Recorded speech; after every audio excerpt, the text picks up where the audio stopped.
ГСП онлайн. Городские новости сейчас.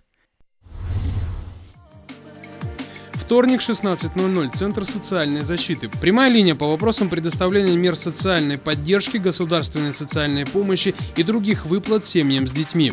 Наиболее актуальны эти вопросы для малоимущих. В городе зарегистрировано порядка 400 семей, испытывающих материальные трудности. В них воспитывается 500 детей. Для них на лето предусмотрена активная программа. У нас работают площадки, работают психологи с детьми, проводятся различные спортивные мероприятия. Кроме этого, конечно, в территориальном центре социальной помощи семье и детям уже готовятся к началу школьного следующего учебного года. Сегодня агентством выделены денежные средства в размере более 100 тысяч рублей.